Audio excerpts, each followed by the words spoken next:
radio blocktimer nga magpapili pagka-mayor sa dakbayan sa Talisay, nasikop atol sa entrapment operation sa CIDG Cebu City Field Unit, uban ang Talisay City Police, human siya pasanginling nangilkil og 4 milyones pesos kang Talisay City Mayor Samsam Gullas. Dugang detalye niini sa live report ni Fem Dumabo. Fem?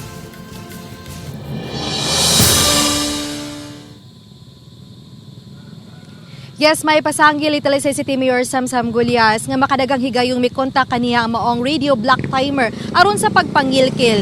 Nagsugod kini sa 500,000 pesos hangtod nga miabot sa 4 milyones pesos.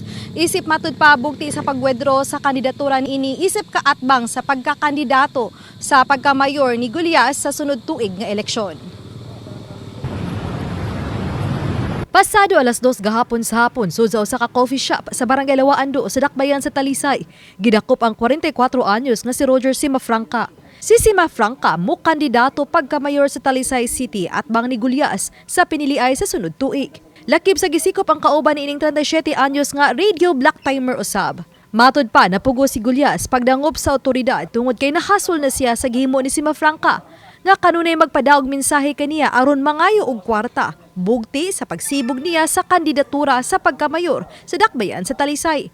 Matod sa mayor nga dili siya gusto nga binuangan ang electoral process. Pag-ingon niya ganahan siya mo withdraw for 4 million, gipateksan na lang nako sa lain na number. Then naabot sa punto nagka-conversation sila, nagka-meet gyud sila. First gipangutan sa akong staff, ikaw niyang ni-text ni mayor na nangay 4 million. Ingon siya, yes, that's me.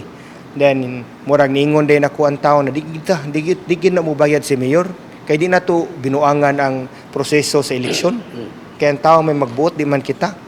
So niingon siya na dagan kay siya gipang himo na mga issues. At the end of the day niya na siya okay ra ko 2 million lang.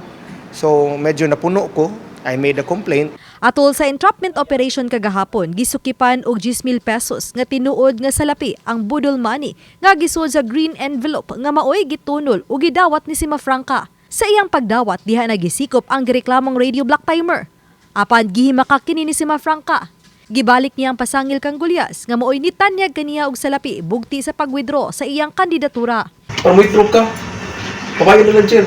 Ako ginan ko nga, ako na pipurgana, di kaduha.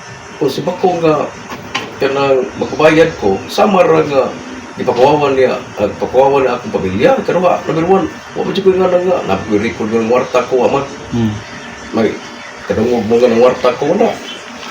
Kaya ako parugan, before November 15, gusto gid sila, sa tinuod lang, gusto gid sila nga pawidrohon ko. Gibarugan ni Gullas nga dili mahitabong mobayad siya og kwarta aron lang mosibog ang ikaatbang niya sa eleksyon. Gihangop gani niya nga may miatbang kaniya aron mas mapalambo pa ang serbisyo sa mga Talisaynon.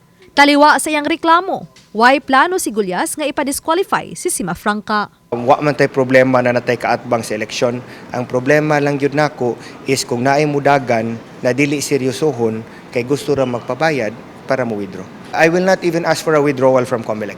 I will not ask for a withdrawal, I will not ask for anything, a disqualification, nothing. Dapat ang tao magbuot.